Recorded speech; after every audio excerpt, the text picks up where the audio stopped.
Sorry.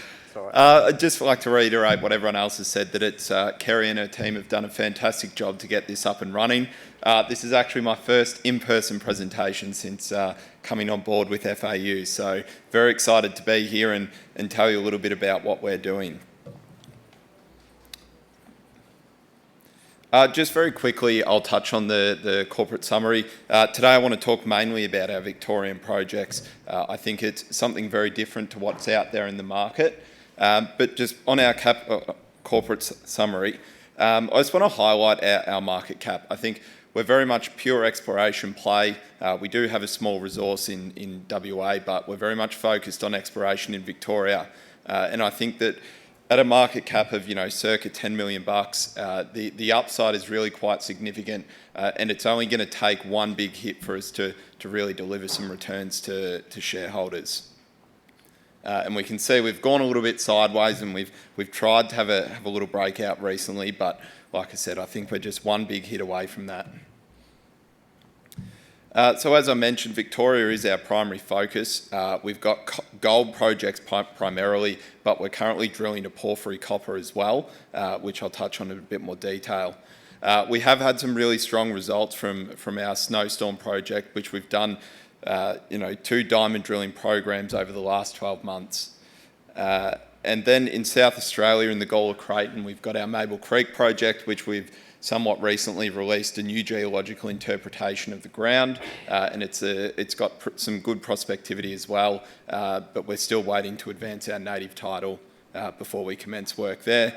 And then, as I mentioned, we've got 120,000 ounces in WA as well. So touching on our Victorian project and what brought us to the area, that a lot of this area, so we're based in East Gippsland, so if anyone's familiar with the area, we're about an hour and a half north of Bairnsdale, so quite a regional and alpine area. We came to this area, or we identified this area off the back of our chief geologist, Ian Nielsen, and a lot of the historical records and some of the new geological interpretations that he's done. So there's a long history of mining prospectivity going back from the 1850s all the way through to the early 1900s, when a lot of works just stopped. And there hasn't been any serious and ongoing exploration in the area since the early 1900s. We've seen people come and go and, sort of dip their toe in the water, but no one's had a real crack at it, and that's what we're here to do now. So we've got a really significant land holding at 2,500 square kilometres, and the number of historical workings across that is really quite significant. One of the challenges I think any Victorian-based exploration company will tell you is getting tenements granted. We've been very frustrated and been very patient, and I'm not sure what's happened in Earth Resources, but in the last 3 months we've had basically all our primary tenements granted, which is really important for us moving forward and allows us to unshackle our exploration plans and really start advancing with a bit more vigour. So as I mentioned, going back through the government records, we know that gold was produced at quite serious grades between 15 to 30 grams per tonne, with some reefs going up to 150 grams per tonne. And talking about, as Hedley said, we wouldn't bring that up if it wasn't high grade, but it's really encouraging. And there's examples where, since we've started undertaking works there, that we've been able to knock rock chips out of the walls on the side of the roads in this sort of ballpark of 15 to 30 grams per tonne, in some instances over 100. Our priority tenements are the Haunted Stream Project, Dogwood and Snowstorm, the Dargo tenements as well, which we haven't commenced work on just yet. So starting with our Dogwood project, so this is a project we're currently drilling right now, so as we're speaking the drill rig is turning. The project was discovered by Anglo-American in the 1980s and last drilled by CRA in 93-94.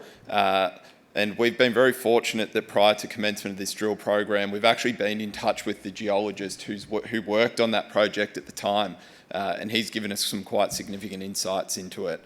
CRA is obviously the precursor to what is now Rio Tinto. So in 93-94, they produced some really encouraging results, particularly particularly the 13.2 metres at 1.1%, with the hole ending in mineralisation. So we can see this image on the left here, and our interpretation of where the mineralised zone is, and we can see the drill hole ending, and we've got the little line graph which highlights what the grades were in that spot. We were fortunate enough to get the background story on why they pulled the rig at that point in time. It was when they were closing down the Victorian and Tasmanian offices of CRA, and the geologist unfortunately was told to turn the rig off mid-hole, which he's found very frustrating. I did have some really nice core photos to show you from our current drill program and some of the really encouraging signs that we're getting, but unfortunately our lawyers told me I wasn't allowed to show it just yet. But one thing I would like to highlight is going back to this interpretation from the US Geological Survey showing or suggesting the potential for younger porphyry deposits all the way down the western margin of the Lachlan Fold Belt. What we've actually seen from some of the core to date is that we've seen some volcanics that you would typically associate with porphyries that you see in New South Wales. So I think there's some encouraging signs that we are potentially, validating this model put together by the US Geological Survey. In addition to that, we're seeing, quite significant signs of chalcocite. We're seeing visible molybdenum in the core. We're seeing plenty of signs that we're, on top of that or skirting the porphyry, but we don't think we've quite hit the main ore body at this stage. But we're highly encouraged by what we are seeing. And again, I'd like to link that back to our market cap at $10 million and what it would mean if we did have quite a significant intersection in this program. We will have some results out in the next sort of month or so. It has been a little bit slow and frustrating getting the core prepared, but as I'm sure everyone can appreciate, we have had a couple of our key men go down with the flu and COVID over the last couple of weeks. Moving on to our Snowstorm project. So this is our most advanced project to date. So over the last 12 months, we've done 2 diamond programs at just shy of 2,800 metres, and we've produced what we believe is some quite consistent and quite encouraging results across the way. So we can see that probably the key ones are some of those really high grade. They have been a little bit narrow in that 0.8 at 33 grams per tonne, 0.2 at 59. And in our most recent program, we were able to produce a 4.8 metre true width intersection at 5.8 grams per tonne. Given what we've produced over the last 2 programs, the next steps for us moving forward with the project are to undertake a bulk sampling program. And the purpose of that is a number of reasons. I think in Victoria, again, any exploration company would tell you that drilling can sometimes isn't representative of truly what you've got underneath the ground. And what we're looking to get from a bulk sampling program is to highlight some of those key points that Hedley talked about, where we're looking to understand the metallurgy, we're looking to identify the continuous nature of the mineralised zone, if it exists at all, and looking to identify what the true widths of the system are, and if we can actually advance the project in an economic way. Unfortunately, again, as in Victoria, things do move a little bit slowly, and it will take us about 12 months before we do get the permits for that. But in the meantime, we've obviously got other significant programs that we will be focusing on. Further to that as well, again, highlighting the upside that we're going to get from our recent tenement grantings, that we had an extension of the Snowstorm project granted as well, which has a lot of potential to continue to deliver upside through further exploration to that project as well. Our Haunted Stream project, I personally think it's one of the cooler named projects out there. We know that we can see from this image here that all these little yellow marks are the historical workings across an 8.5 kilometre strike length.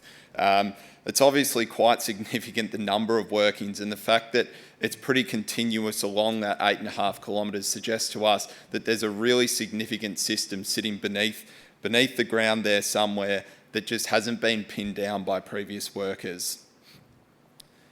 Again, this is where we've typically seen production at that 15 to 30 grams per tonne. The reason that, maybe there wasn't any further exploration works done, or the old timers did struggle, is at depth. We do see quite a high concentration of sulfides, and we also do see pretty significant water, which is easily overcome with modern technology.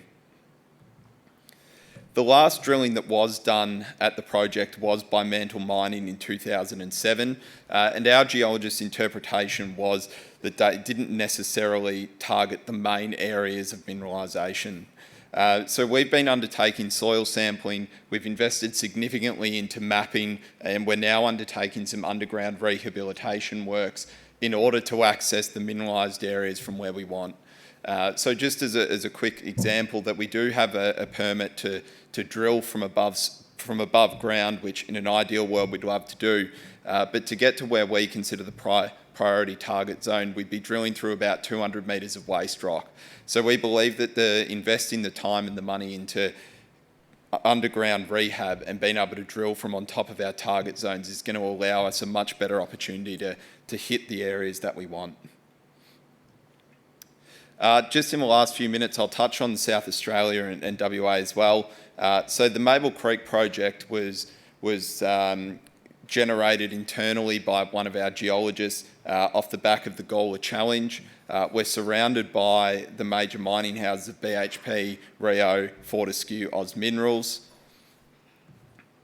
Like I suggested, we've undertaken a new geological interpretation of the tenement area, which has highlighted a number of drilled targets. It might not be particularly clear, but the sort of red zones with lines across them are our preliminary targets. And our process from here, once we do get our native title sorted and we do commence exploration, is that we will be looking to plan an RC drill program. There's also further prospectivity in terms of a magnetite copper gold deposit similar to that of Cairn Hill. In WA, we've got our Kalgoorlie project just outside of Kalgoorlie, the Gimla Project. We've got 120,000 ounces of inferred resources at 3.2 grams per tonne. We do have a mining lease under application with that, and we're looking at ways in which we can monetise that project, whatever that may be, whether that's through a sale, whether it's through advancing it to a mine, some sort of joint venture. We're not really sure at this stage. But in order to get it there, we're undertaking some metallurgical work to highlight, or what we believe to highlight, the economic potential of the project and the fact that the gold can be extracted at economic levels. Just as a summary as well, so I think, again, coming back to that point, $10 million market cap, we're very actively exploring our Victorian tenements in particular. We've got a diamond drill program underway at Dogwood that'll be leading straight into another program underground at Haunted Stream. And then in addition to that, we've got a number of other prospects in the Victorian tenement package. We've also got South Australia, and then we've got our WA project as well. So I think we've got a number of opportunities to deliver success and deliver results and returns for shareholders. Thank you very much.